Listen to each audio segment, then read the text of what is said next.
Welcome to Our Interesting Times with host Timothy Kelly, who interviews today's top alternative and revisionist thinkers. May you live in interesting times.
My guest this evening is Donald Jeffries.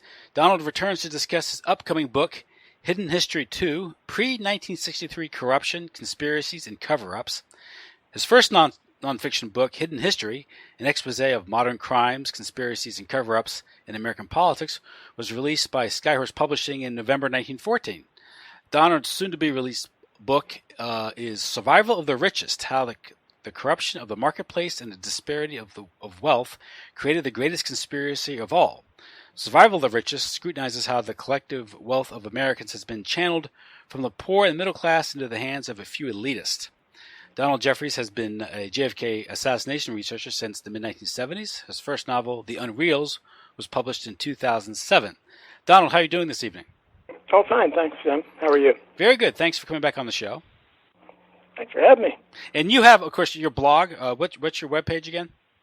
It's Keeping It Unreal, and it's donaldjeffries.wordpress.com. Okay. Is there anything you want to add to that? Did I miss anything? Any major points? No, I think you pretty much covered it. As for now, I have a lot of written material still backlogged, but that's all that's official right now. Okay. Yeah, this book, you were kind enough to send me the manuscript. Yeah. And because of our technical difficulties last week when we did the original recording, I was able to read through a little bit more. So maybe that was a blessing. Okay. So we're back again trying to record our interview, try to recreate the magic from last week.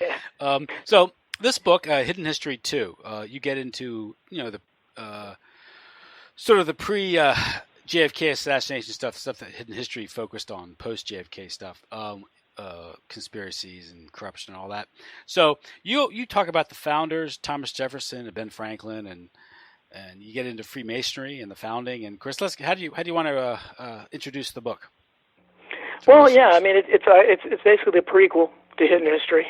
Taking a page out of Hollywood's book, and because a lot of people have told me, this didn't start with the JFK assassination. Yeah, I know, obviously, but I started the Hidden History with the Kennedy assassination just because for my generation.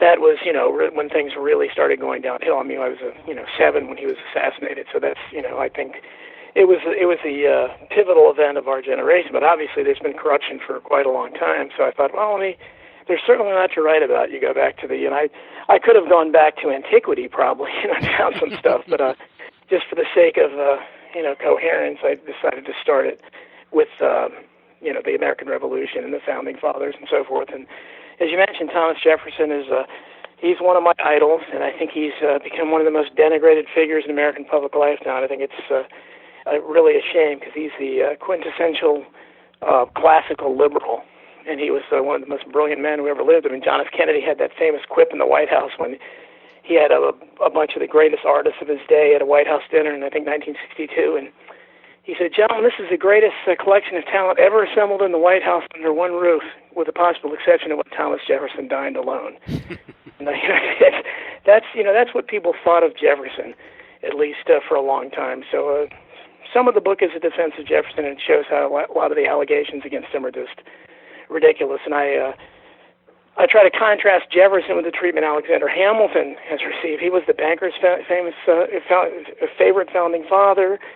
He was the father of debt, and he's the only founding father that probably would fit in today. He'd probably be seated in the Council of Foreign Relations, and probably would be a behind-the-scenes advisor to a lot of these politicians. But that's right. For some reason, he called debt a blessing, didn't he?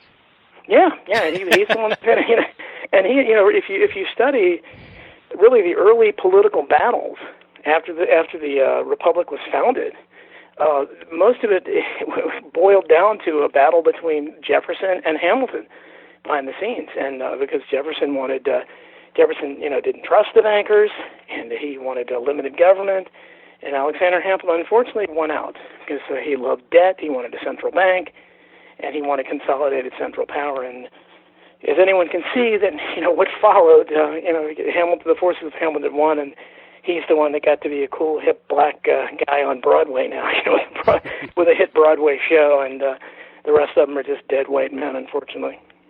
Yeah, it was the Jefferson, Hamilton. I guess you could say those were the factions at the Constitutional Convention. Although Jefferson wasn't there, I think he was our ambassador in Paris at the time during the Constitutional Convention. But the sort of the anti-Federalists versus the Federalists, the people who wanted Hamilton, I think, proposed the president could appoint the governors. Yeah, he wanted a more monarchy type of thing. He was very. Obviously, compared to a lot of politicians today, he probably would sound pretty good. But compared to the rest of the founding fathers, they wanted limited powers, and people. Jefferson led the forces of people like Patrick Henry, who was older, but Patrick Henry was a real firebrand still. He's the one that didn't go to the Constitutional Convention because he smelled a rat in Philadelphia. that great line, and. You had the original radicals, the Sons of Liberty, Sam Adams and John Hancock. These guys were obviously on the side of Jefferson, but Alexander Hamilton unfortunately had a great influence over George Washington. He won out in Washington's first cabinet, and Washington ended up trusting him more than he should. I think he treated him like a son. But if the readers of Hidden History 2, when it's published, will see that. I kind of wear my heart on my sleeve when I'm writing. It's pretty obvious that I consider Jefferson a hero, and I consider Alexander Hamilton an enemy of liberty. And I think he had Washington's ear, which got his support, Washington's support for the first national bank, correct? Right, and again, much of the book details those battles because you had people. Hamilton behind the scenes and his forces, and then later leading up to Andrew Jackson, who led the battle against renewing the bank. And Andrew Jackson had some great lines about the bankers, and he was probably the second greatest foe of the bankers in the early days after Jefferson. And it was the of course, we had the Whiskey Rebellion, which was a response, which Hamilton supported a rather brutal suppression of, which Washington, to his credit, didn't do. But that was over the assumption, the federal assumption of debt, which was sort of one of the first corrupt bargains. It was a bond swindle because there was Hamilton's inside information knew that Congress was going to pay out those bonds in gold. And they went around the states buying up this paper, which people thought was worthless, and then they turned around and taxed those people to make good those bonds paid in gold, and that was one of the first insider. And I think Daniel Shays' rebellion and the Whiskey Rebellion both. Shays and the other leaders of these rebellions were veterans of the Revolutionary War, and I think they felt a bit betrayed, and they didn't think that. Especially under the Washington administration, they looked at it as perhaps they weren't, holding steadfast to the credos of the revolution. And I think that's it was kind of a foretelling of things to come that our leaders, even the best of them, didn't quite live up to their promises. And then when Jefferson came in, though, because after the Adams administration and the Alien and Sedition Acts, Jefferson came in. And again, that would be revisited later in World War I. Woodrow Wilson locked up lots and lots of people, including Eugene Debs, a famous socialist leader. But these are the kind of, this book, just like even more so than Hidden History, it relies more on exposing the lies of the established, what I call the court historians. Famous forgotten historian Harry Elmer Barnes was a great revisionist historian who coined the term court historians, and I think it's perfect to describe the way professional historians are, tenured historians and professors of history. I mean, these are the guys you see on TV, like during that old Civil War series and things like that, they just pontificate, and they're so full of themselves, and they're so cocksure, and they're usually spouting nonsense. They're usually telling you deliberately distorted facts, and all of these things. If you just kind of chip away a little bit at the plaster, you expose so many lies about all these events. And I think going back to the founding, you just see how it becomes the court historians simplify things so much that it becomes. George Washington founded the Republic, and then later Abraham Lincoln saved the Union, and Franklin Roosevelt opened up the government to everyone. And it's maybe they'll throw in Rosa Parks, refusing to get up on a bus, and that kind of. They'll throw a few more things in, but they just simplify it and dumb it down so much that it's no wonder that most Americans are historically illiterate. Yeah, they treat it like a fairy tale or a comic book, dumb everything down. That reminds me a few about. The 9/11 Commission actually released a comic book to explain the 9/11 events to the American people, and Rachel Maddow was touting it. So this is what you should read to understand 9/11. Never mind. Spider-Man round up all the conspiracy theorists before they can do any damage. But most people like a moralistic fairy tale to it, and sort of good versus bad. And that's what it turns out to be, and it's. These historians, again, they serve the same purpose, especially when you analyze these older events. Just looking at their books and the things they've said, and even now, people that you watch C-SPAN and things like that, where you listen to these professors, talking about the books they've written, and it's just nonsense. They're just so inaccurate. It's just amazing, and I can't even watch it because I'm a real student of history, and I know history pretty well. And unfortunately, these guys don't, or at least, but they think they do, and they're so, what's the old thing about so sure at the top of their lungs, and it was something like that, yelling the wrong thing at the top of their lungs or whatever, that kind of thing, where they're so loud in their assuredness about these things that are just totally contrary to the actual facts. When you just do a little investigating, whether it's the American Revolution or the Civil War or anything else that happened pre-1963. Mm-hmm. Now, you also devote a lot of time to the issue of Freemasonry and its role in the founding, in the early part of this country. Of course, we had an anti-Masonic party, so people did take it very seriously at one point. Right, and you can look. I have a whole lots and lots of quotes from John Quincy Adams, especially, who was President of the United States, son of John Adams, probably a better president than John Adams in my mind, but really brilliant man, and he has some incredibly, he sounds like the most diehard conspiracy theorist you ever heard. And this is the President of the United States talking about Freemasonry, and I think so many, the Freemasons have been suspect, and they were suspect at that time because of the secrecy and the oaths, the kind of frightening oaths.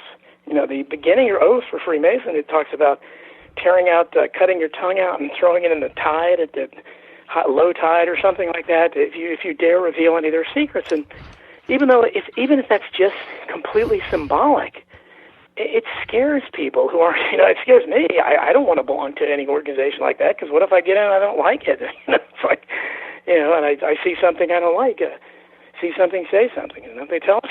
And it's telling. You mentioned Bishop Albert Pike, and later in recent times, I think it was the Mississippi legislature that voted to exhume the bodies of Nathan Bedford Forrest and his wife, just because I guess they were Confederates, and he was the original founder of the KKK, even though he later repudiated it. And I have all the quotes in the book where he actually became one of the original civil rights activists. Mm-hmm. But the professional historians don't talk about that. But Albert Pike, at the same time, was a virulent racist, was a leader in Freemasonry, but he was went way beyond anything Nathan Bedford Forrest ever did.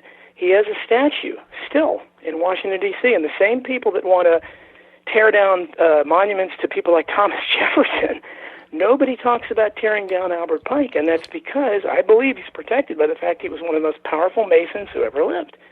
And I think that's the only rationale that explains it. Mm-hmm. And of course, what that does is that goes back to that simplistic interpretation of history, where Nathan Bedford Forrest, I think, because he founded the Ku Klux Klan, but it doesn't get into why the Ku Klux Klan was founded in the first place. Of course, that opens up a can of worms with Reconstruction and the American Civil War, so called. And you devote a lot of time to shattering the icon of Abraham Lincoln and addressing the issues of the war between states, how this was an unnecessary, a very completely unavoidable war. I mean, completely avoidable war, and the viciousness in which the North prosecuted its war to conquer the South. Yeah, I mean, there's so many important things about the Civil War, and there are none of the important things that the court historians will tell you about. I mean, Abraham Lincoln is really probably a fitting symbol, because he's basically he's our cultural saint. At this point, he is the face of our civilization. He is Thomas D. Lorenzo, who I owe a great deal to. I mean, I relied a lot on his research for this. He really was a pathfinder in it. I wrote Lincoln Unmasked, and I believe another book about Lincoln. But he also has one on Hamilton too. Hamilton's Curse, which is pretty good. Yes. He wrote a great book. He and I agree. We don't agree on everything. I don't think he would like my views on trade protectionism, but he and I definitely agree on Jefferson versus Hamilton, and certainly on Lincoln. But Lincoln is revered like no other figure ever has been, and as De Lorenzo has found out, trying to go up against these guys, he calls them the Lincoln cult, and they are. And he said that it's necessary to make excuses for Lincoln over and over again, because this is a guy who I think it was Donald Herbert Donald or something. He's a big establishment historian. He even admitted, and I use one of his quotes as an epigraph at the beginning of a chapter, that it would be hard to conceive of what Lincoln thought was the end of his powers. I mean, he thought his powers extended indefinitely.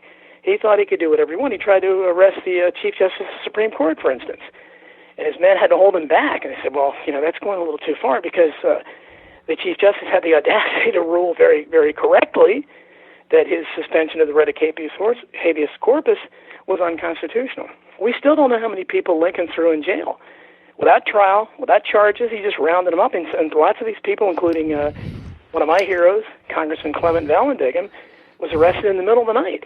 I mean, literally had troops banging on them. Just imagine what kind of a terroristic state you're living in when troops can knock on your door in the middle of the night and just take you from your home and family and just throw you in a makeshift prison. You have no attorney, no charges are filed against you. You have no idea when you're going to get out. Conditions are reprehensible. And we don't know how many thousands of people were thrown into jail over the most trivial things. I mean, some citizen would talk about see something, say something. So one of the things I think some of the kids were they were waving a flag with blackberry juice on it or something. Somehow that was considered that they were being disrespectful to the Union or sympathetic to the Confederates, and the dad went to jail for months. Or one of these crazy jails. He certainly didn't legally go through any kind of justice. But I think that's what first left. So even outside of the war, the prosecution of the war, just Lincoln on the issue of civil liberties alone is just like no other president we've ever had. I mean, he was to say that he was a tyrant is to put things mildly.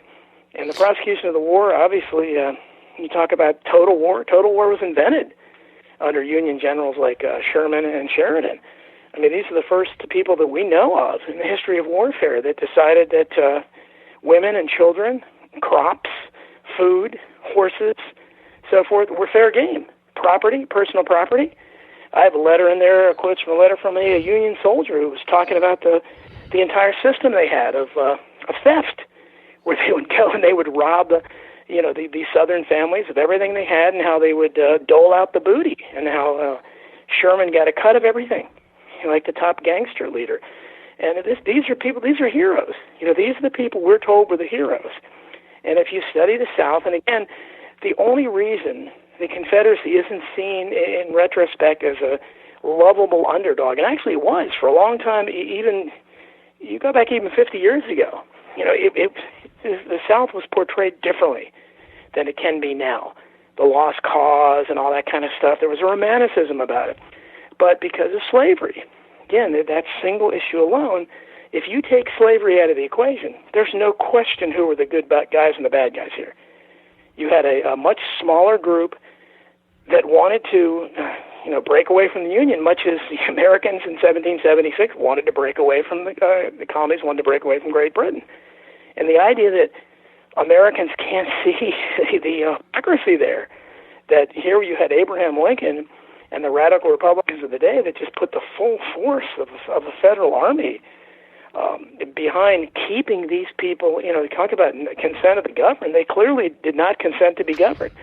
But they turned the issue later. It wasn't about slavery at all at first. Lincoln never mentioned the word slavery in his first national address to Congress.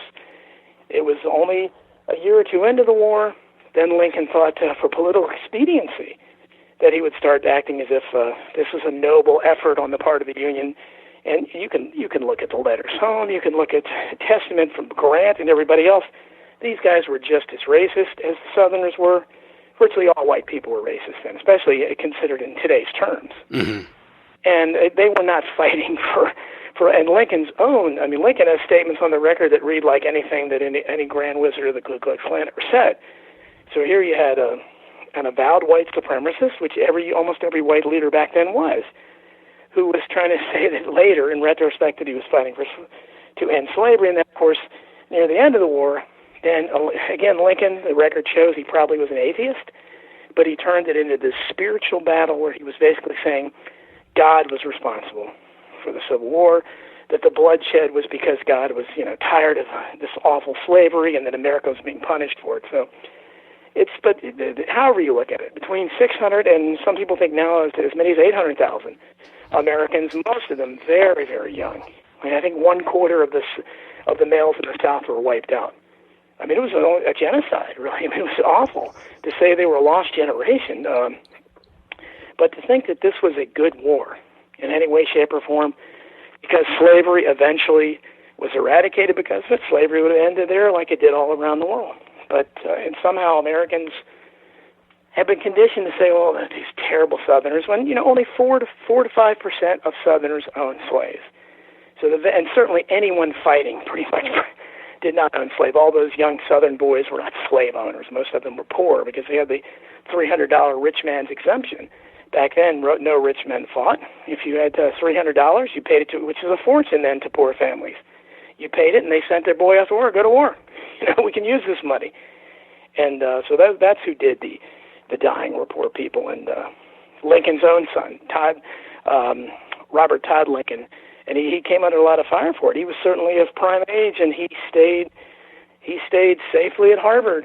And until finally, at the end of the war, Lincoln sent him to some very cushy position on General Grant's staff, where he was in no chance. He was in no danger of ever even seeing any gunfire whatsoever.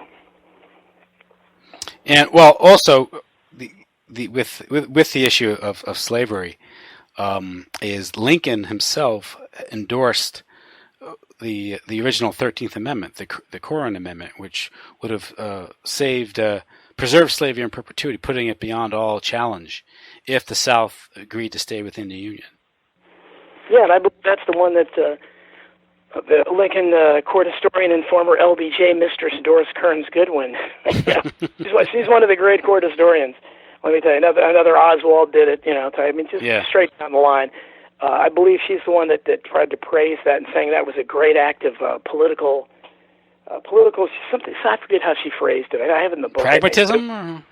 Yeah, probably pragmatism, something like that. But that would be a word to describe it anyhow. But yeah, and that's the thing. Like Tom DiLorenzo said, they have an excuse for everything Lincoln ever did. I mean, the guy, you can't. Anyone who looks at what he said. I mean, I have a quote in there. And these are right from the people. General Sherman himself. The monster of all the Union generals who did the most damage of all during that ridiculous march to the sea when he was talk about. And that's the thing about you study. I despise war, so I know nothing really about war, military tactics or strategy. But it doesn't take much to realize that Stonewall Jackson was a brilliant strategist. Robert E. Lee Johnston, a lot of these other, Jeb Stuart, were actually really good military tacticians. That's why the South stayed in it so long, because they were so outnumbered. But the Northerners' entire strategy boiled down to a war by attrition. They had more numbers, and so the idea was to just barge in, and that's why General McClellan ran into such opposition from Lincoln and the public, because he didn't want to just go, barge in like that and just overpower the enemy, because he knew that it would result in tremendous casualties.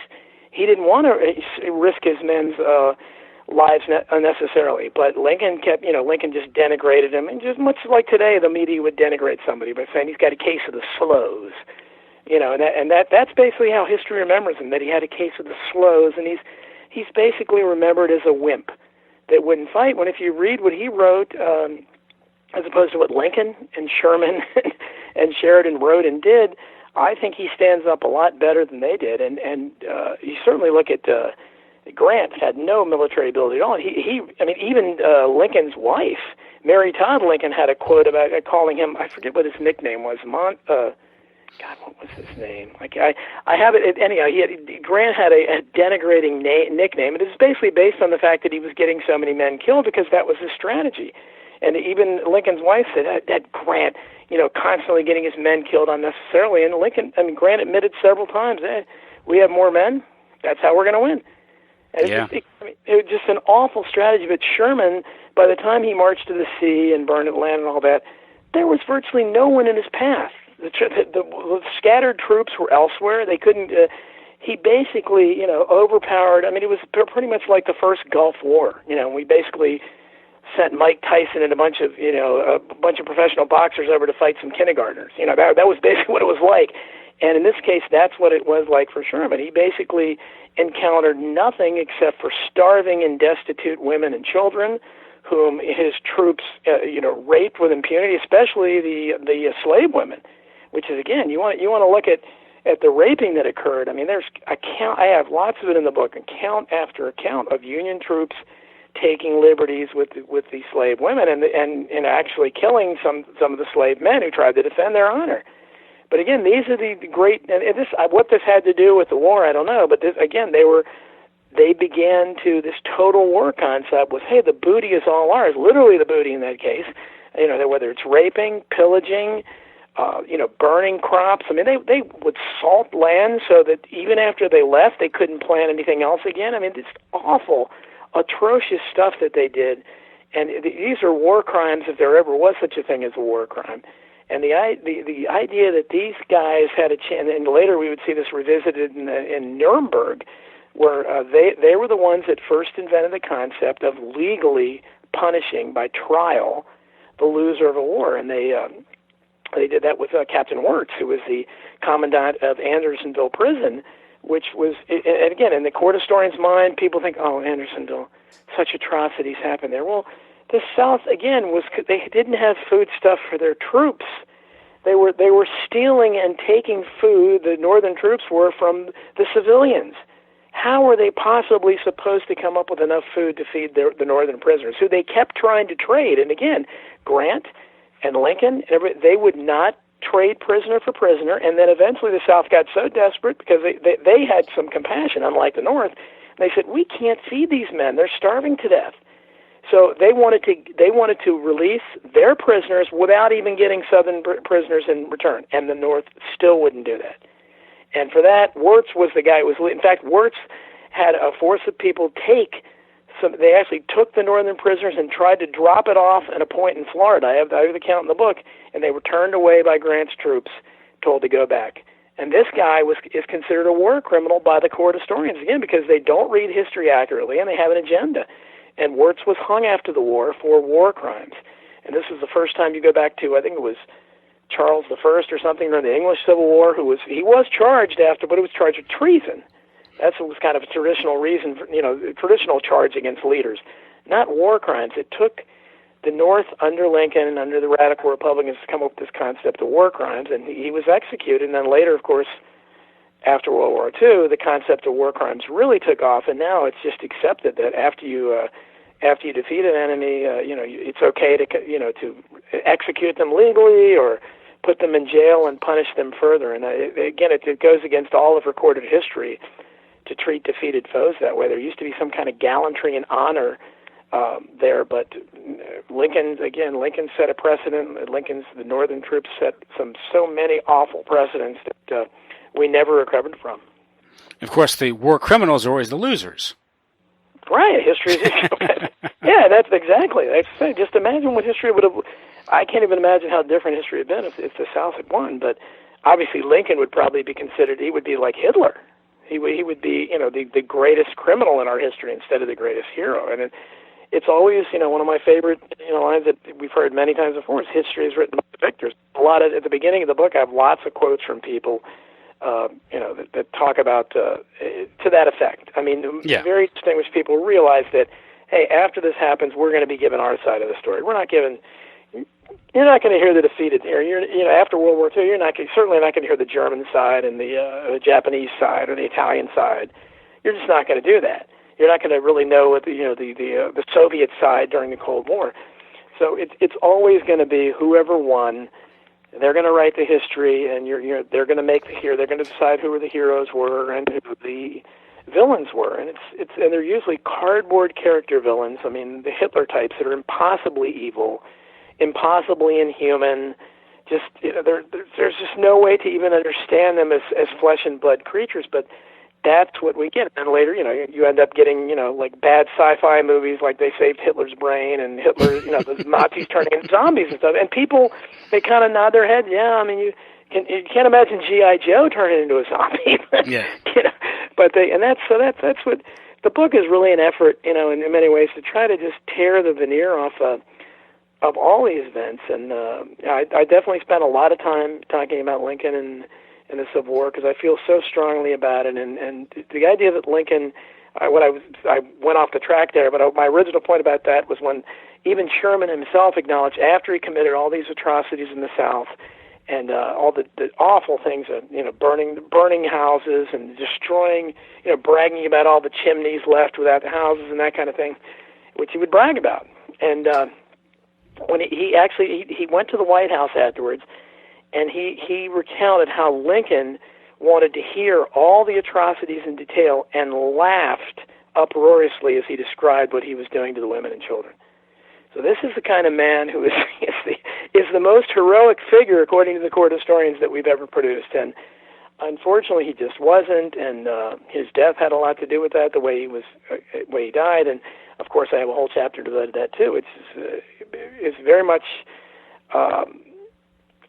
really incredible that at the same time this figure cannot be criticized and he is revered beyond any other. They've never told the truth about his assassination. They continue to lie about it and pretend that it was this random act by this Southern sympathy. And the work of Dave McGowan in this regard has been really great. The late Dave McGowan. I don't know if you can even find it online anymore, but they're putting it into a book. I think a lot of that stuff. I think. Yeah, his daughter, I think, is trying to do that. But yeah, really, really great stuff because he's the one that really made me first start thinking about the fact that if this was connected to the South, why, everyone in that little plot, other than Lewis Payne, was the only one who could be called a Southerner in any sense of the word. All the rest were Northerners. They all came from Northern families, and it's like, why would they get together in some kind of Confederate plot? So again, if you look at it, there's so many questions there that haven't been answered, down to the fact of what happened to Booth and who's buried in Booth's grave. And I go into that in detail. I talked to Booth had that we know of, no legitimate biological children, although he may have had children out of wedlock because he was quite the womanizer. But I talked to his great grandniece, and she has been leading the effort for years to try to get the body in Greenmount Cemetery in Maryland exhumed, because lots of people don't believe that John Wilkes Booth is there. They believe the person that died in the barn was someone else, and that Booth went on to escape and live decades later. But this is how powerful these incidents are, and that's why it's important for us to continue to study history, because you see that even 150 years later, it's so important for these court historians to maintain these false narratives that they can't take a chance on that. I think they pretty much in the back of their minds know that it's not Booth there. But what happens if they go and they've had the DNA test and they find it's not Booth? Well, all those, for decades, all the people that poo-pooed the finest Bates and people like that wrote the original stories about it, that denigrated them, all the court historians that won Pulitzer Prize and stuff that said this is ridiculous, there's no controversy at all, suddenly they have egg on their faces, and they just won't allow that. No matter how old the event is, they won't allow it, and it's not gonna, and that's why you see it being blocked, because you look at, if you call anybody or check into it about, what is the process for exhumation? If you want to exhume a body, the family has the last say everywhere, at all times. If a family wants to do it, to have it done for any kind of legitimate reason, then it's up to them. They can block it. In this case, the family has wanted to have it done, and it's blocked by government. And the same thing goes even farther back to Meriwether Lewis. Well, I go into that a little bit. I talked to again, he had no biological children, his great-great-great-great-great-great-great-nephew or something. Very nice gentleman. And again, he's been trying for a long time because they believe that he didn't kill himself, that he was murdered, and I pretty much concur with that. And they're being blocked. The family wants it done, but the court historians have too much invested in these narratives, and so they won't allow it to happen. And that's what we find over and over again. The court historians on these subjects act just like the mainstream media does today. It's the exact same kind of thing. They're the voices of the state.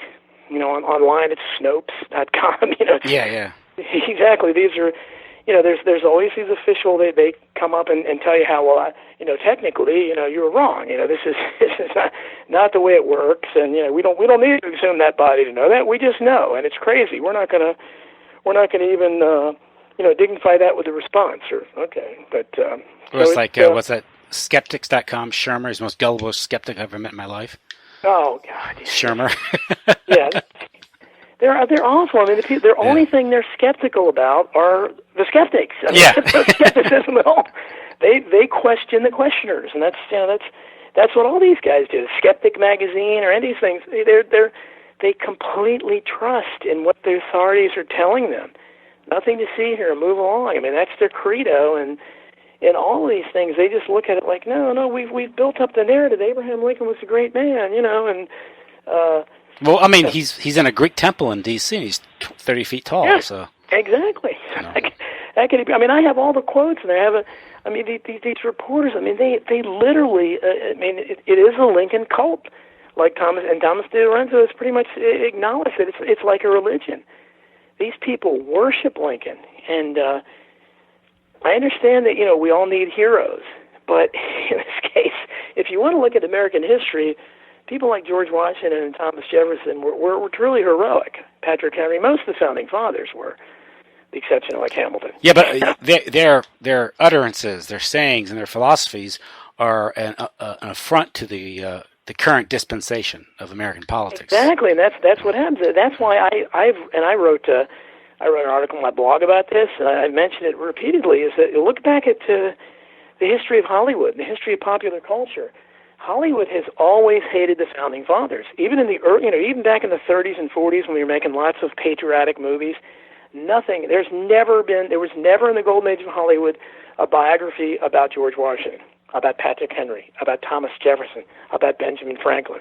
Hamilton did. They did have one about Hamilton. Even then, they recognized Hamilton was different. And they realized they could talk about it because, again, the rest of them, their entire lives are talking about liberty, about the government oppressing them. I mean, read the Declaration of Independence and all the usurpations and an endless series of crimes against the people. I mean, these are what those of us that aren't asleep know are going on today and have been going on for a long time, and far worse than anything that was going on under King George. The far-flung shores of England. There was nothing. I mean, Stamp Act and the Tea Act and things like that compared to what we've been, the kind of corruption, the nonstop corruption we've been living under during my lifetime. Anyhow, we've exchanged for having one tyrant 5,000 miles away to having 5,000 tyrants 1 mile away. So exactly, that's exactly what it is. I mean, trade-off. Yeah, quite a trade-off. I don't know which. I think I can figure out which one is more preferable. But that's so they can't. They preferred it. They just simply, when Mel Gibson made the movie The Patriot in the late 1990s, he caught so much flack because again, that's when I really started to say, hey, Mel Gibson is different. Because he was talking about a forbidden subject. He was showing it from a patriotic American standpoint. That he showed the British as being, probably almost cartoonishly evil, but still, he was showing the notion that the movement for independence and liberty and wanting to rule ourselves was a good thing, and they just can't have that. Our leaders can't have that because people might start getting ideas. Well, consent of the governed. The people should rule. How does that possibly stand up against hate speech and hate crimes and free speech zones and security cameras everywhere and drones? It just doesn't. They don't go together. Yeah, even in that movie, The Patriot, when they're talking about declaring independence, and he's speaking in the state legislature, and at this point he's a veteran of the French and Indian War, and he reminds them he's hesitant about going to independence and fighting a war, and he reminds the people of what war is. Yeah. And it says, you may not want this. And I thought that was a good part that was interesting scene in that movie where before you take this decision, it's a very heavy decision. I've seen war close up. I know what it's like. Do you want your farms burned? Your family's killed? And that's what, I guess in that movie, in that particular portrayal, that's what drives him to fight is I believe he is assaulted by British soldiers. Yeah, that's what when his family is attacked.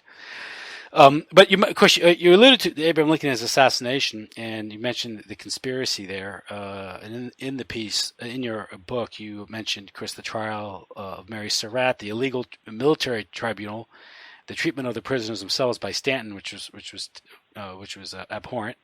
There's some question of what he belonged. I believe Booth, of course. Booth is a relative of Claire Booth Luce, Henry Luce's wife, and also to Tony Blair's wife, right? Sherry Blair. Yeah. And he was a member of the Knights of the Golden Circle, this pre-Masonic. Yeah, but you run into these kind of strange connections everywhere. Yeah. Booth is I think is Terry Alford, who's an establishment historian, but he accurately said that Booth would think of Brad Pitt. That he was that level of fame and notoriety. So Booth, this was not. I mean, just imagine today if Brad Pitt assassinated the president. I mean, it's that kind of that's kind of celebrity. Yeah. So he wasn't this crazed loner. He was a very, very famous celebrity, and for him to do something like that, and then of course his diary is lost and it's missing pages. Just right at the appropriate time, right before and after the assassination. So these are the kind of things if you've studied as many of these cases that I have, and you probably have, and you're accustomed to knowing it. Well, that doesn't even surprise you. Of course, those pages would be missing. Why would they be there?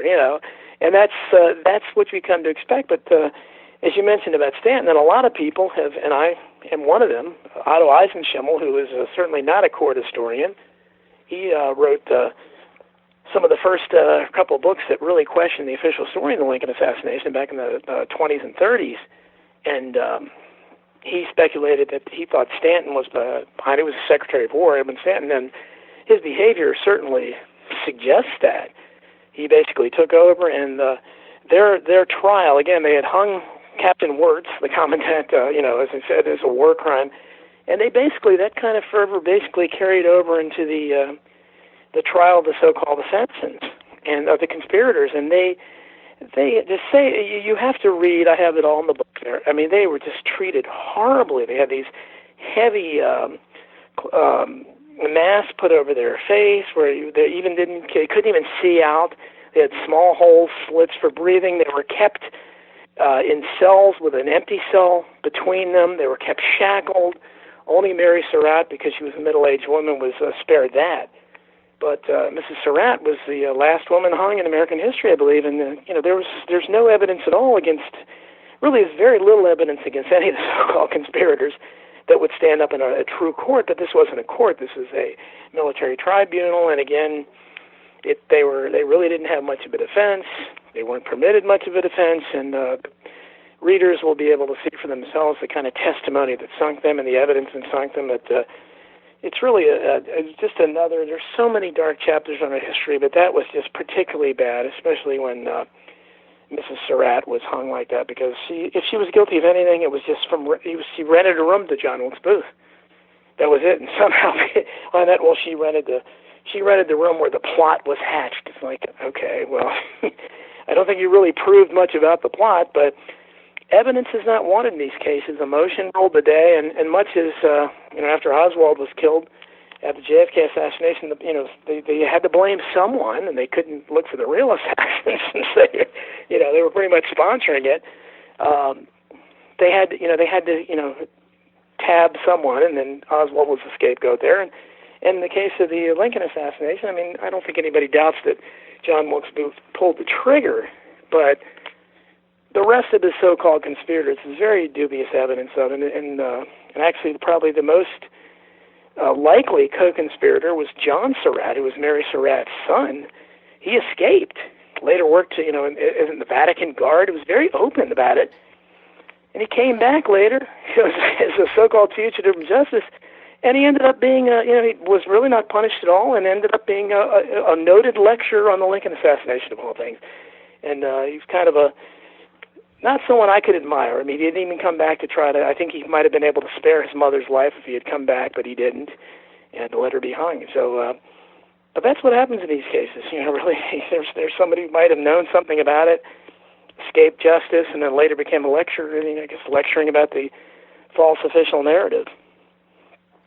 Now, you also have you devote a good deal of to the era of Reconstruction and the corruption and how it led to the era of Jim Crow. And a lot of us think of the South before the 1960s as being this area of sort of,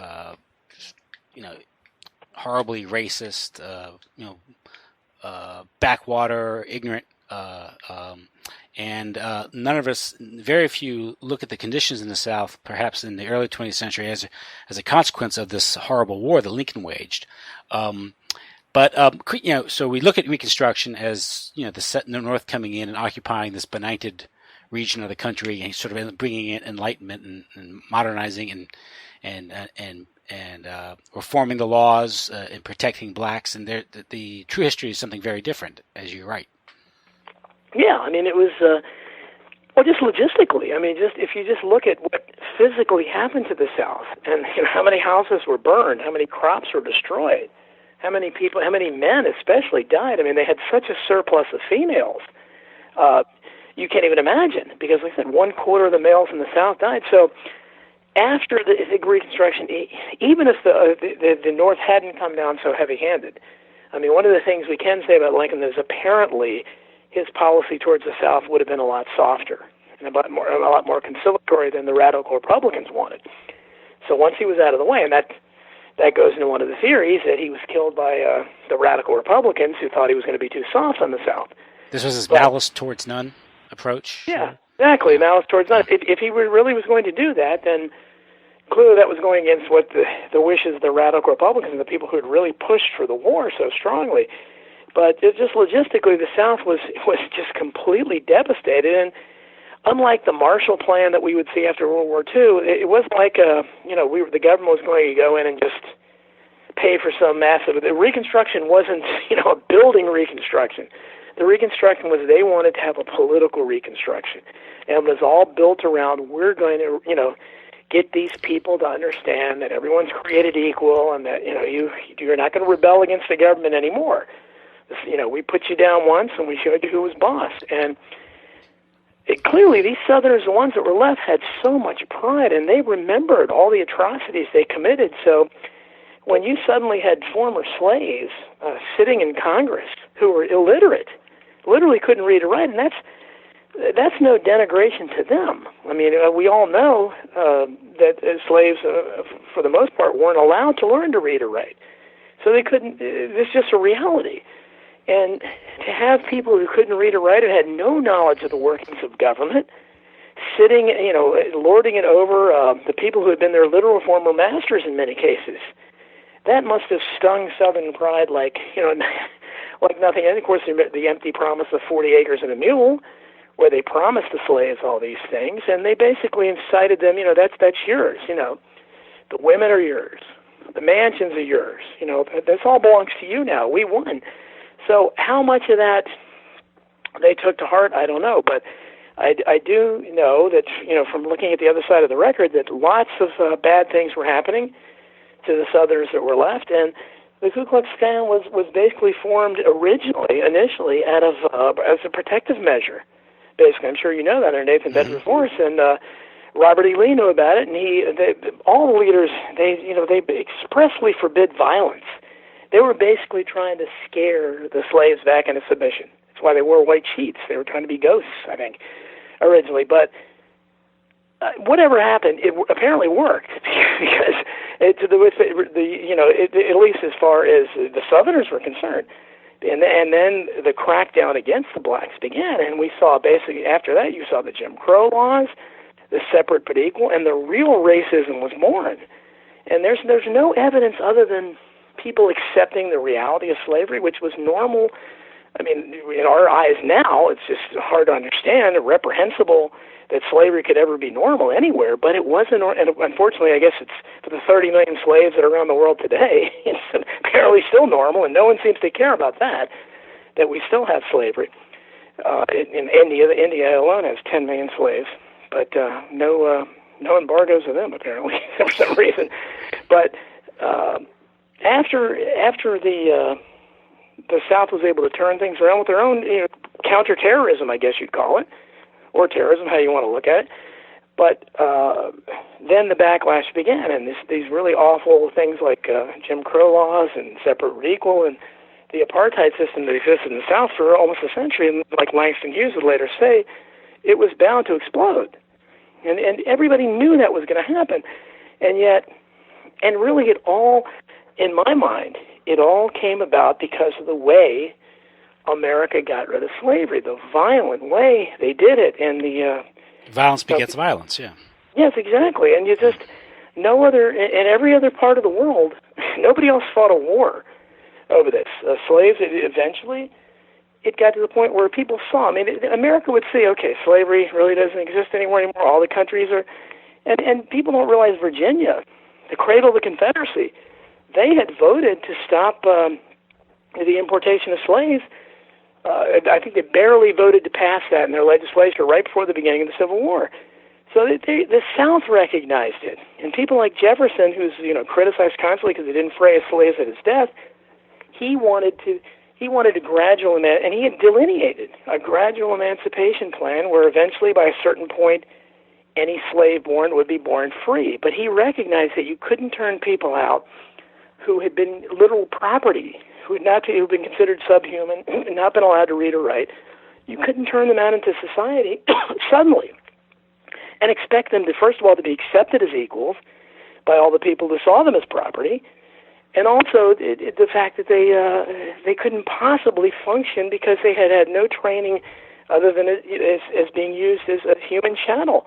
Yet the Lincolns of the world expected this miraculously, everyone to start singing "Swing Low, Sweet Chariot" together or something. I don't know what they were picturing, but what happened was predictable to anyone that had any foresight. And Jefferson had seen ahead, and he had a plan that made sense. It was a gradual emancipation, and that's what should have occurred, I believe. But instead, we had this century of really awful, where you could probably make the claim that more blacks suffered under Jim Crow than they had under slavery. And because they had during the Great Depression, the Roosevelt administration, one of its programs was commission some reporters to go down south and interview some surviving slaves. They were in their obviously very elderly at that point, but they want to get their reflections on what life was like and before the war. And what they expected would be that we're free now, it's great, that North freed us. They got the exact opposite. It's called the slave narratives. Yeah. And what you get is people. Now, a lot of this can be attributed to the fact that they're obviously remember when they were young, and all of us look at life better when we're younger because they're young. Right. We're not old, right. So you have to discount that somewhat. But they were shocked that they looked at the days before the war, the antebellum South, as the good old days. Right. Right. And there are some studies about the living standards of slaves compared to the wage slaves of the North. Exactly, and actually, the life expectancy was higher for the slave in the South than it was for a worker in the North. Right, and the idea that it was just the South that was, like I said, if you look at, I mean, Grant, Sherman, Lincoln, all these, none of the. It's not like the North was a bastion of tolerance and love, and gosh, everybody's equal, all men are created. They did not think that at all. They all believed that blacks were inferior. They treated them as such. They just didn't have plantations in the North. Yeah. For the South, that was the way of doing business, and again, we can't understand that today. And the problem is talking about these things, and I'm sure I'll come under fire. I'm certainly. I want to go on the record that I'm not defending slavery, which is why I'm upset about the 30 million slaves in the world today that no one else seems to care about. Yeah, but you want an accurate you want an accurate portrayal of. You want to get the most accurate portrayal as possible of how right, it was. and exactly, and these are because of the way it's portrayed.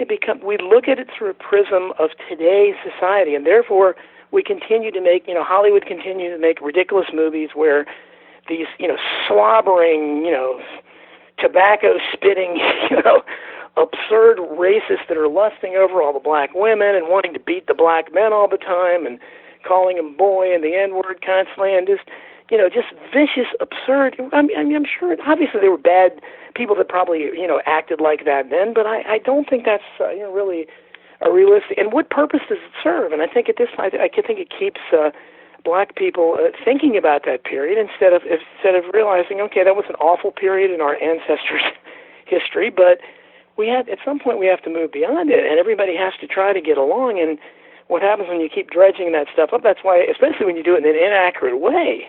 Mm-hmm. When you act like this was, Massa Lincoln was this great guy who was just a great emancipator, and the record simply doesn't show that. It shows that he was a white supremacist, pretty much like most of the white guys in that day. And virtually every one of those people, if they came back today, to life today, they would be astonished in our world, and they would all be, way to the right of David Duke on any issue you choose to be. I mean, every one of them. But one of the reasons why one of the motivations behind the abolitionists wasn't so much a moral opposition to slavery, although that was much of it, was they feared living with black people in the North. That's why in Illinois itself, the land of Lincoln, a black person had to post a $1,000 bond to be unescorted. They could not sue in court. They could not serve on a jury. Yep. And if a black man was found in Illinois without a bond, he was subject to being flogged and being kicked out of the state. Right. I mean, that was the North. That was the enlightened North. Yeah, and the Lincoln, like most of the people then, was for colonization. They wanted to basically colonize blacks back to Africa, and that was the prevailing opinion of their time. But we just, you get there's something, kind of a grudging acknowledgement of that here or there, but it's nothing is looked at in the context. Instead, in context of the times, instead we look, from 2016. And we don't understand, why the South didn't, they weren't sympathetic to transgender rights. I mean, that's how absurd we get. Is that you have to understand the culture has changed and shifted so dramatically. Understand what it was like back then. Okay, yes, it's horrible that there were human beings that were enslaved and that went through that. None of us today should believe in slavery, except apparently the 30 million people that own slaves today. And I can't stress that enough, and there is no answer for it. Because the same people that want to still make movies about the Civil War and try to incite, hostility in blacks today as if, this is something that was never overcome, or it's the exact same way today as it was in 1865, that kind of stuff. And yet, no one focuses on the 10 million slaves in India and the 30 million slaves. How is there a slave anywhere in the world today? Especially when we lecture constantly about how awful the South was to have slaves, as if they were the only people that ever had slaves in the history of the world. And we know that slavery was an unfortunate and something, an incomprehensible norm all over the world for a very long time. And it's we don't understand that today, but bleeding patients with leeches was normal. There's lots of things we don't understand, and that's just the way the world was. And you can't you can't. We're going to demonize all the doctors, the blood, patients with leeches. I mean, you just can't. You can't, do that and be honest. But unfortunately, what we have today is just the social justice warrior mentality. Up until the 1830s, there were more abolitionist societies in the South than there were in the North. What happened? You had the Nat Turner Rebellion and the situation in Haiti, and also you had this. People stirring up trouble in the North, like people like Henry Ward Beecher and Beecher's Bibles. He was literally sending in guns stored as Bibles into these, like Bleeding Kansas, into the South, stirring up a slave rebellion. Naturally, the South was going to react to that, and of course, the first victim of that would be the legitimate, abolitionist movements in the South and people that wanted to improve conditions for blacks in the South. And the South would close ranks; they would react. Right. So, yeah. I'm sorry. Yes, and obviously this is just such a controversial topic, and it's ridiculous that it should still be controversial 150 years later. But it is. It's something, especially when white people try to talk about it. Well, I think the emphasis of slavery in the Civil War was probably for contemporary political reasons, because it really became the dominant issue in the 1960s. That coincided with the Civil Rights Movement. Right. And the interest behind that, again, that's another thing where there were sub-rosa interests behind the Civil Rights Movement that had very little to do with the welfare of blacks. It had much to do with exactly, and that's the only way that the North, under Lincoln and generals like Sherman and Sheridan, can possibly be portrayed sympathetically, is if you believe that somehow they were fighting to free the slaves. I don't believe they were. Their words show that they didn't believe they were. I mean, I believe it was Grant that said, I would stop fighting right now if I thought I was fighting to free slaves. And it just wasn't true. But you have to battle it's just like today trying to fight CNN or MSNBC or Fox News. You're trying to battle those court historians about these issues. You just can't do it because, C-SPAN. Well, now Lincoln's now fighting vampires. So yeah, exactly. How can you, an incredibly muscular, great vampire hunter? Someone told me that when that came out, the Lincoln Vampire Slayer. And I said, well, that's about as accurate as most things I hear about Abraham Lincoln in history. So I don't mind that at all. Yeah, exactly. It's not too much more unreal that his walking all the however different miles he did to return 3 cents or some stupid thing he supposedly did, or refusing to. Or being undercharged by a prostitute or something. It's ridiculous stories. That, okay, I don't know what they're supposed to be portraying, but Honest Abe, I think there's some evidence that the nickname Honest Abe was, devised the same way you'd call a bald guy Curly. For an attribute he didn't have. But you're not going to get that from the court historians. But I'm sorry, again. It was irony. Yeah, so it wasn't. So. Yeah, but so we, and it's I cover that quite a bit, and then we go up to, and once America had bought into the concept of total war, and then, eventually, then, we started we keep crossing these what I call moral lines in the sand. I think we crossed a bunch of them during the Civil War with the way that war was conducted. I think we crossed another one with the Spanish-American War of 1898 because that was the first war where we really expanded outside our own boundaries. We really violated all the precepts of George Washington's farewell address, and where we were not supposed to have entangling alliances with other nations, or wanted peaceful relations with all, or not supposed to get involved in the affairs of other nations. Where John Quincy Adams had said, America does not go abroad to foreign monsters to conquer, whatever, to destroy. I mean, just imagine something that contradicts American foreign policy more than that statement did. But once we did that, once we accepted that, and we got the first really imperialist in the White House, and Teddy Roosevelt, who really, and I go over Roosevelt's. There's another guy that made some incredibly racist comments, left way more. I mean, you can't find really nothing on the record from Thomas Jefferson to compare with Abraham Lincoln or Teddy Roosevelt, either one of them. Teddy Roosevelt, incredibly racist comments, not just about blacks, but about Indians, immigrants, and so forth. And but this guy was an incredible imperialist. He never met a war he didn't like. With Teddy Roosevelt was born the new pro-war mentality, and in some degrees, it's been in almost every White House since then. I mean, he wanted to at an advanced age, he tried to get Woodrow Wilson to let him go take a platoon into World War I, and Wilson didn't let him. But it was his. He was brought in to run against Taft in 1912 under the Bull Moose Party, so they could get Wilson into the White House to secure the creation of the Federal Reserve, and also perhaps even America's entry into the Great War, which looked like was being planned.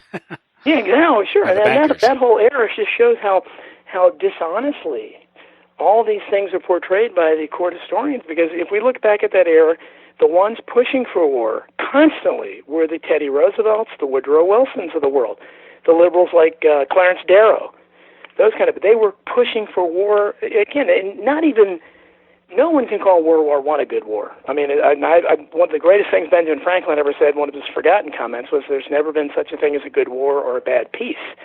And Americans seem to have forgotten that completely, but no one calls World War I a good war. No one seems to know what caused it.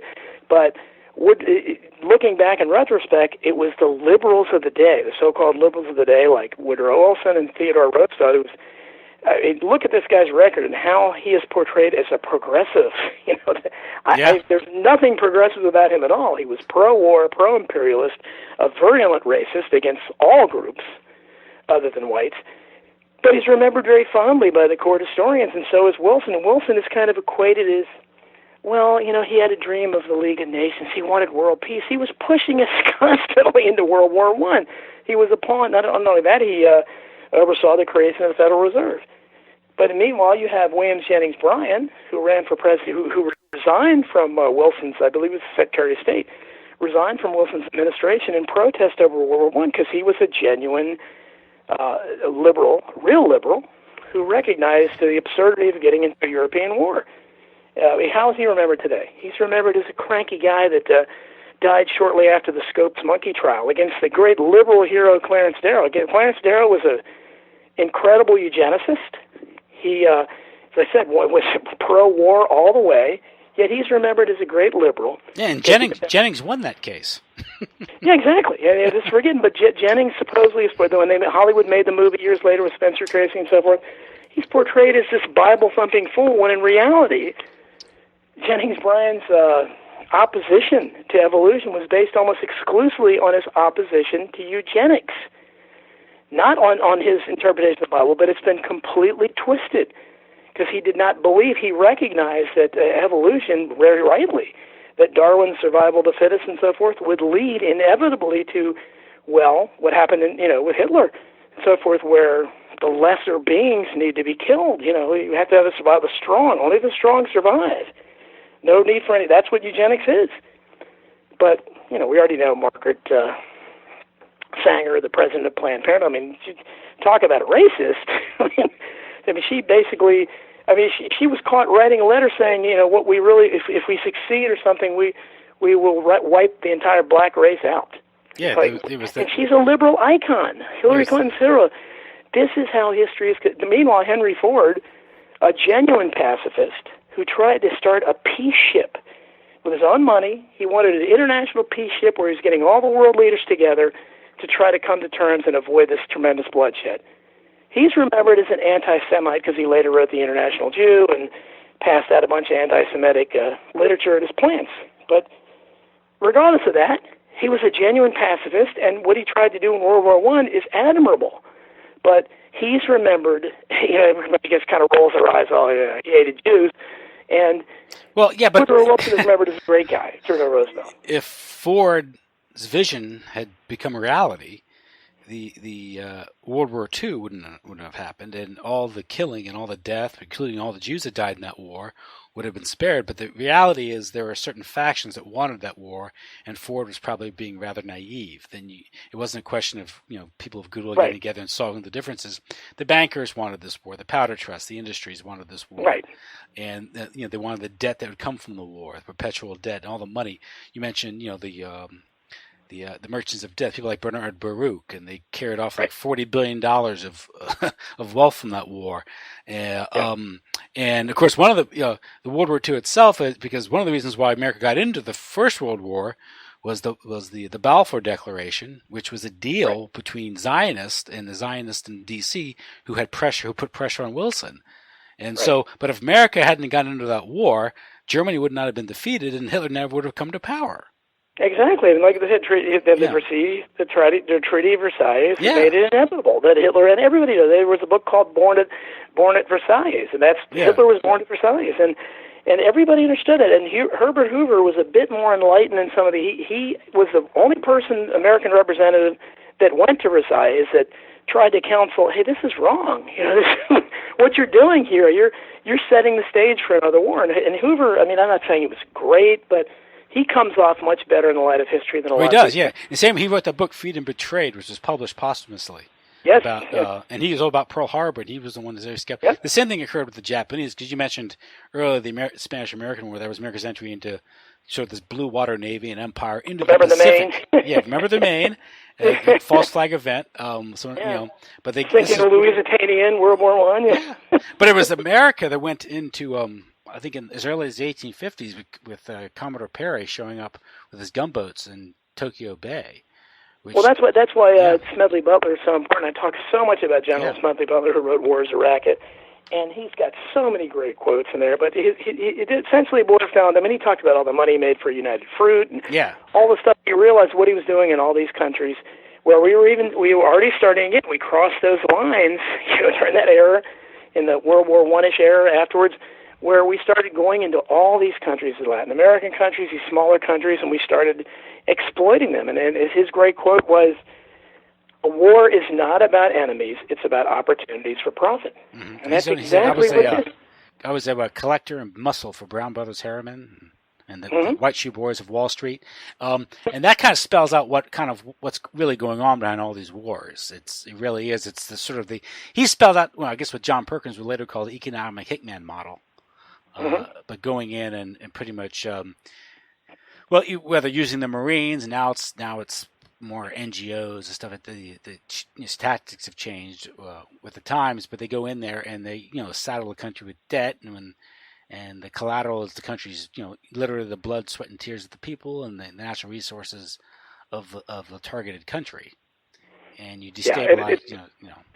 And it's not, people like Smedley Butler again are forgotten by history. These are the genuine liberals, the real liberals, the classical liberals, not the Woodrow Wilsons and later the Franklin Delano Roosevelt. You had the Smedley Butlers, the Huey Longs of the day, who were genuinely concerned about the welfare of the people, who were Bob Taft. Exactly, or Robert Taft later on the other side. Yeah, Bob La Follette. I mean, there was I talk about Taft in there, and he was screwed out of the nomination by Eisenhower, and I like his remark. He says every president's been since 1936 been elected by a National City Bank or Chase Bank. Yeah, Chase Manhattan Bank. Chase Manhattan Bank. Exactly. He's exactly right. And they don't make Democrats like Huey Long anymore, and they don't make Republicans like Robert Taft anymore. And that's the problem that we have, is that we used to have more good people in our spring. Unfortunately, they were always stopped. Even then, Huey Long was assassinated. Smedley Butler was forgotten, and I've still tried to find out. He died at a pretty young age, and I really can't find out much detail about why he died. But he's pretty much been forgotten by history. He's a hero of mine, and he talked again about how it was all about making money, and he wrote beautifully about. He's got some eloquent stuff he wrote about World War I, where all the new millionaires that were created, all the money that was made, and how they exploited the boys, and we've had this cardboard caricature Uncle Sam figure, this really hideous. Talk about a figure that the founding fathers would have been mortified over. I mean, they sold this Uncle Sam character once used, to represent the government, and somehow that generation, to their everlasting shame, bought it. Hook, line, and sinker, and Johnny Comes Marching Home, and the Doughboys, and Johnny Get Your Gun, and all Hollywood got in on it, and George M. Cohan, and all these fake patriot stuff, where it really became popular then to be a patriot. And then World War II, it went into overdrive. I mean, you had Bugs Bunny selling bonds, and everyone from Tarzan to the Three Stooges fighting the Nazis, and it was just unbelievably overwhelming. And I have Disney. A lot of that. Disney was taken over by the War Department. Yeah, and Disney, his thanks for that is to be remembered by the court historians as some kind of anti-Semite when he he did everything he could to fight the Nazis along with the rest of Hollywood. But that's the way they come up with these labels for people, and they develop these narratives, and until one of them somehow nibbles away at it and creates a new alternative to the narrative, that's what it becomes. And you can't break through those official stories. You can't get tenured at any of these colleges if you don't buy along to it, if you don't tell them what they want to hear. They don't care about evidence. Evidence schmevidence. That's not nothing to say. They know, everybody knows that. Well, what do you mean? And that's where you try to talk to these people, and that's what you get. And Thomas DiLorenzo, certainly found out about that with Lincoln, and John Toland found out about it after. This guy was a Pulitzer Prize-winning court historian par excellence until he wrote Infamy, which was a great, thoroughly documented research of the events leading up to Pearl Harbor, and it showed conclusively that Franklin Roosevelt had foreknowledge. There's no doubt. There can be no doubt in anybody's mind just reading his book and the evidence he unearthed. Yeah, you have also subsequent works of Dave Deceit by Stennett. Robert Hugh Stennett. Stennett again. Yeah. He came under fire, even though he was actually defending it and saying Roosevelt should have done it. But he still came under tremendous attack, and everybody poo-poos it and says it's a conspiracy theory. And Toland was drummed out of the court historian circle after that. He was called a Nazi by Barbara Tuchman, his fellow court historian. And he ended his days, very lonely figure, just speaking at Institute for Historical Review events, because those are the only people that would have him. Yeah, that's the only place. That's the only place you can go to get some sort of revisionist account of these things. IHR. Right. That's what happens, and you get called anti-Semitic and racist and everything else. And something happened with Joe Sobran. Yes, Joe Sobran too. Yes, Sobran. I mean, and that's what happens if people. Once an historian becomes awake, it's now thank goodness now today there are publishers like mine, and Tom DiLorenzo has obviously found publishers that where you can get these, they're not going to get on television. The court historians are going to smear them, or they're going to ignore them for the most part. If they have to acknowledge them, it's going to be to criticize them and blast them and just dismiss them, very arrogantly. But at least there's a little bit more of an avenue now for people to get that out there. And people like me, I mean, I'm used to being called names. People can't quite figure me out because I'm pretty leftist on most issues. But I don't look at it. I'm a populist, and I believe in power of the people, and I believe in truth, and I believe in historical truth. And it doesn't matter if it doesn't have to fit an agenda. But for the court historians, they have to have an agenda because they can't have something even that happened 200 years ago, if it contradicts whatever official reality they're pushing today. And that's why you see them trying to fit everything from the past into today's social constructs. Yeah, well, the Lincoln myth, the myth of FDR, these things are the foundation for the modern state today. So if you shatter those icons are holding up the structure of our modern imperial imperial America. The interventionism, good as America must intervene because of Hitler all the time. Anyone who questions an intervention or bombing somewhere, you invite a comparison to Neville Chamberlain in Munich. And they never want to debate Munich, the merits of Munich, or or what really went on. He was on the wrong side. I mean, that's the whole thing. The America First Committee was made up almost exclusively of far left people. You had people that were sympathetic to it, like Sinclair Lewis and Eugene Debs, who were socialists. John T. Flynn, who I talk a lot about, that was a very well-known liberal newspaperman, and his career was destroyed just because he was a part of that. Charles Lindbergh. Yeah, he wrote As We Go Marching, a classic. At that time, And it's amazing to me that there was no dissent allowed, and that's why you talk about things when I talk about the Civil War, so many things we never recovered from there, as far as the conduct of the war, and the way people were thrown into jail for no reason at all. Suspension of writ of habeas corpus, and that was no one was ever punished for that. We barely even acknowledge it. And we just attribute it to, well, it was extraordinary circumstances. Lincoln had to do it to save the Union. Then later in World War II, we don't talk about literally on World War I. There was much more dissent.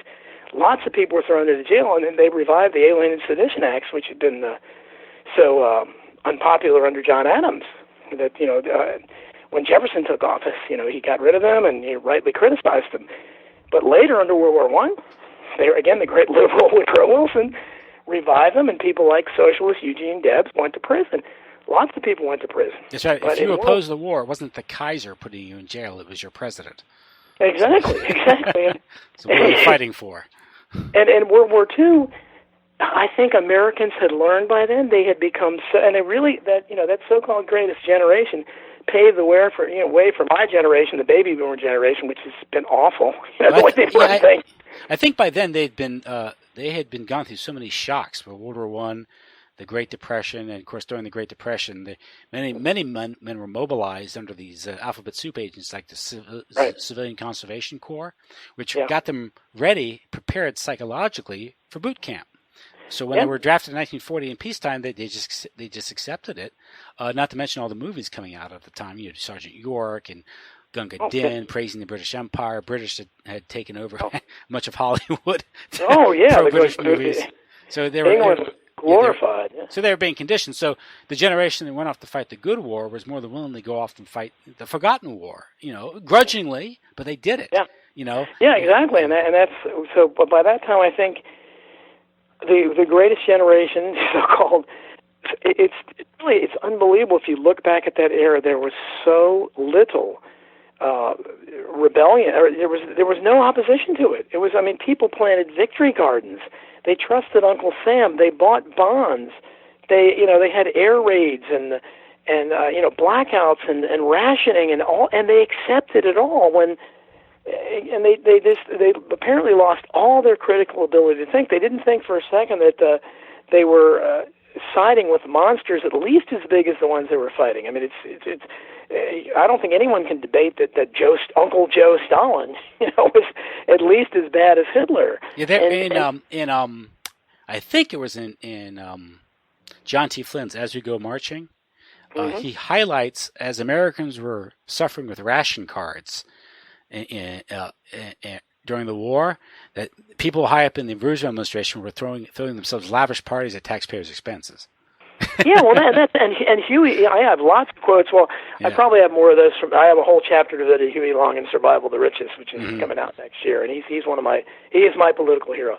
But he just did. I think I have some more quotes in this book too. But lots of things about Roosevelt spending too much time on his yacht. He was great for coming up with names. I forget the name of Roosevelt's yacht, but Huey came up with a kind of denigrating name about, reflecting how much time he was spending on his yacht. And he talked constantly about all the bankers around Roosevelt, and lots of the other real liberals of his day talked about, how disappointing it was because Roosevelt got in there and it was nothing but the same old names around him, the Bernard Baruchs. He was not.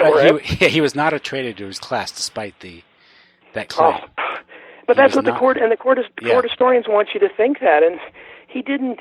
The only reason the Depression ever came under control at all was because of World War II, and then the boom afterwards. With the growth of the military-industrial complex, and of course the trade-off for people like myself later, born in 1956, was that I had a childhood like none other than Americans had ever experienced, because we were living in the last days of that post-war boom, but life economically was better than it ever has been for every American. So, but it's a selfish trade-off.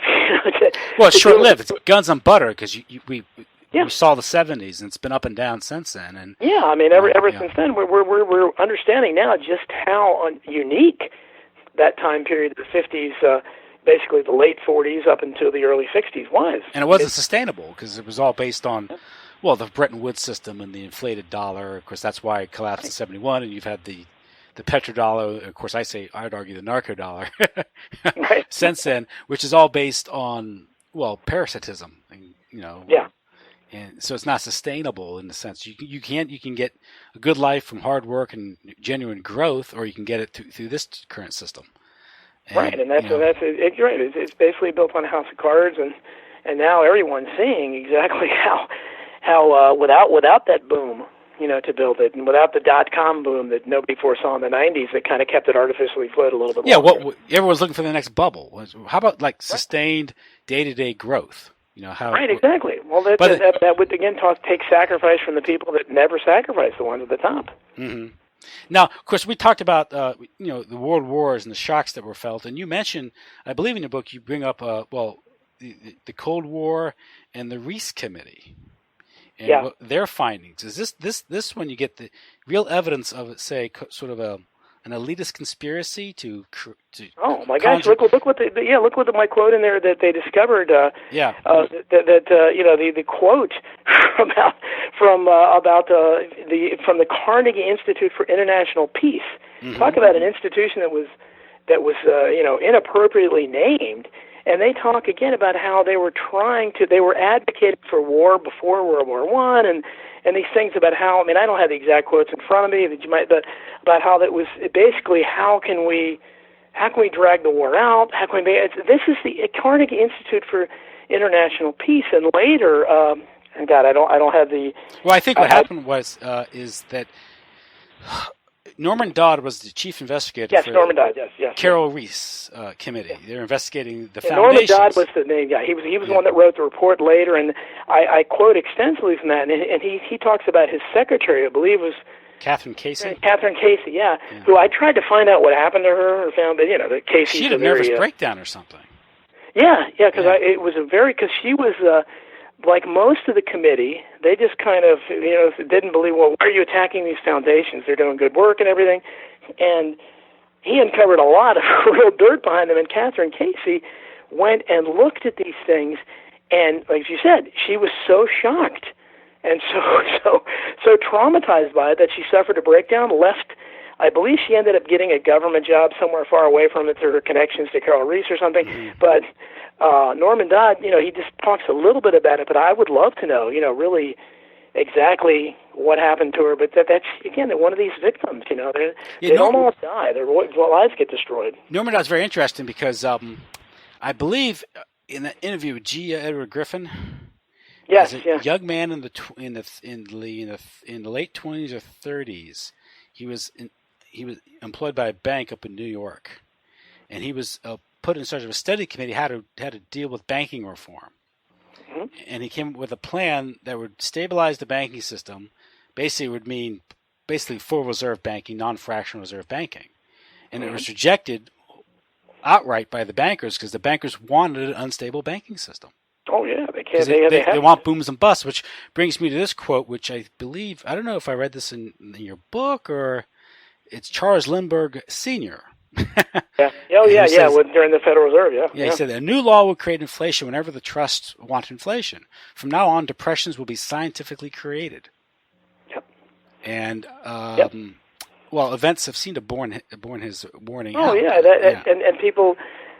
Again, the Federal Reserve, criticism of the Federal Reserve is almost the exclusive province of conspiracy theorists. So it's spread out a little bit now to where even Bernie Sanders and Trump, can talk a little bit about it, but nobody touches on the nature of the system itself. And Henry Ford, going back to him again, he's the one that came up with that great quote: "If the American people understood our banking system, there'd be a revolution tomorrow."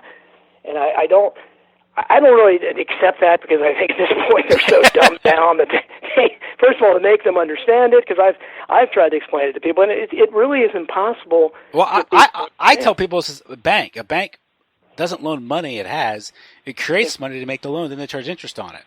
Yeah, why can't I do that?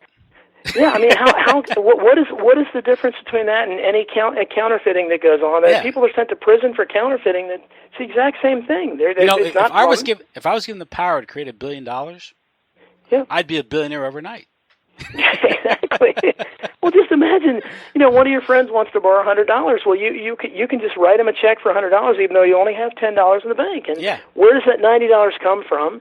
And where does the interest come from that you're going to charge them on it? So 90% of the principal on these fractional loans are not there. They're created out of nothing, and 100% of the interest. So they couldn't be called in if they tried. There's not enough money out there, and it's obviously an impossible situation. It's about as wrong as anything could ever be, because it is legalized counterfeiting. And that's why I say anybody that ends up not being able to pay their mortgage, or any of the credit card loans where they'll charge you like 30% interest or whatever. I mean, I'm always on the side. I mean, some old-fashioned people say, "Oh, you got to pay your debts," and I try to explain to them, but these debts are corrupt. They're not real debts. It's not. Yes, if you borrow $100 from a friend or a family member, then you should pay them back. They're out that $100. Yeah. Yeah, they're out that $100, and they helped you, gave you a helping hand. But you go to a mortgage company, a bank, they're not giving you your neighbors or your fellow depositors money. That's not the way it works. They only have to have a fraction. Ron Paul, I think, has gone on the record, and he believes it's not even 10% anymore in most cases. No. I mean, it's just like when during the 08 crisis, the Fed, I think, gave out $16 to $27 trillion, and Congress said, "Where did it go?" And so, we can't tell you that. There's no oversight. There's no oversight. Yeah. If you remember, back in the 90s, I think there was a brief movement just to try to rein in credit card interest rates. Yeah. Just to put like a cap of 10%, and you would have thought the entire wrath of the establishment came down on these few congressmen that were actually wanting to honestly reform something, and it went away so quickly. Well, when they constantly devalue the currency, debase the currency, they're willing to come back and offer you cheap credit. What do you mean debt? So debt is the other side of monetary debasement. So when they're constantly debasing the money supply to pay off the debt, see the vicious cycle it creates. So you're forcing people to either to maintain their lifestyle, or to continue consuming, to go into debt because their wages are being the value of their wages are being devalued by the monetary debasement, which is needed to maintain the debt cycle. But someone's collecting. Well, that was Alexander Hamilton. Yeah, and that so it's a cycle. But the point is, they wouldn't inflate unless someone's getting the money first. So obviously, the corporations, the big financial houses, the corporations, they're getting the easy money, and with the easy money, they're buying up assets and they're concentrating the economy, which is why Staples and Walmart. These big corporate chains are dominating the economy now, destroying the local businesses, the mom and pop shops, because they don't get the easy access credit, nor do they get the tax breaks. Exactly, and that's more and more people are seeing through this. But it's those of us who really study history, we're dealing with if we think it's hard to wake people up to the events of going on now, and it is. It's almost impossible to wake people up to the events of history because, as I said before, I mean, Americans are by and large historically illiterate. If you watch those videos online of Mark Dice and people like that talk to people in San Diego is an affluent area, you'd think that they would be, by more educated than most parts of the country. They are as dumb as rocks. I mean, they don't know anything of the simplest questions about. Why do we celebrate Independence Day? They literally don't know what we're celebrating on the 4th of July. And I think that they don't even have an understanding of history. They don't even understand the official narratives. So to try to get them to know the official narratives are wrong, first you have to teach them what the official... I mean, you can't even... It's like deprogramming a Mooney from the old days back in the Unification Church. I mean, you got to deprogram them. It's amazing. You have to start from scratch. So...